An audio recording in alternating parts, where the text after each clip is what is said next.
It didn't start with a loud confrontation. It started with a silence that had suddenly grown too heavy. That night, at exactly 11 o'clock, my husband closed his book and uttered a sentence that has been echoing in my head ever since. "Fine. Let her come. She is your sister after all." In that moment, a chill ran down my spine. I was waiting for questions. I expected him to ask how long she'd stay or to start an argument. But his calm, almost lifeless compliance was more terrifying than any protest. It was like watching someone open the door to a storm, simply because they were too tired to hold it shut anymore. My younger sister, Alina, had always been a force of nature.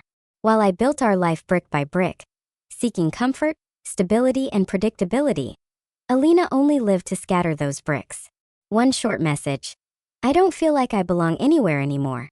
And there I was standing in the hallway clutching my keys. She arrived 2 hours early. I was in the kitchen when I heard the lock turn. Alina didn't ring the bell.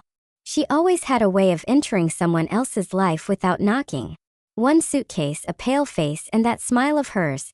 Too quick, too bright, like a flash of lightning that blinds you a split second before the thunder hits. "You've settled in here too perfectly," she whispered instead of a greeting, hugging me. She smelled of the road and of something anxious, something that had never existed in our home before. We gave her my husband's study, his sanctuary, where he spent his evenings in silence. But within 3 days, the place was unrecognizable. Her red lipstick, scattered notes, and stray jewelry appeared on his austere desk. She hadn't just occupied the room. She had begun to seep into the very walls. And then my husband began to change. Started with small things. He stopped staying late at work. He started wearing the shirts he used to save only for special occasions. But worst of all was the silence that fell whenever I entered a room. You know that feeling? When you walk in and realize that just a second ago, a conversation was happening that you have no part in. I caught their glances, short like an electric discharge. One evening I saw them on the balcony. They weren't touching, no, but they stood so close that there was no air left between them. My husband was speaking softly, and she was listening with a hunger and attention I hadn't seen from him in years. When the door creaked under my hand, they stepped apart in perfect sync. Too fast. Too guiltily. "Do you really believe I'm here because of money problems?" Alina asked one night. We were sitting in the kitchen in the dim light. She looked at me, and there wasn't a trace of the weakness she had written about in her messages. "Why else would you be?" My voice trembled, and I hated myself for it. She smirked, stirring her cold tea. "You always had the best of everything.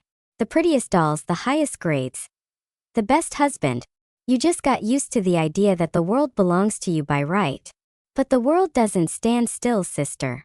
I looked at her and realized I had invited her in to save her, but she had come to take. My home, my fortress, was turning into a trap.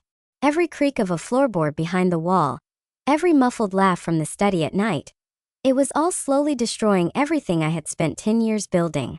That night I couldn't sleep for a long time. I listened to the footsteps in the hallway, the faint click of a door. And in that darkness, a bitter truth dawned on me. Some people enter your life not so you can help them. They come to show you just how fragile everything you thought was eternal truly is. I thought I was saving my sister. But in reality, I had opened the door to the person who came to tear my world down to its very foundation. And the most terrifying part was that, deep down, I knew it was already too late to change anything.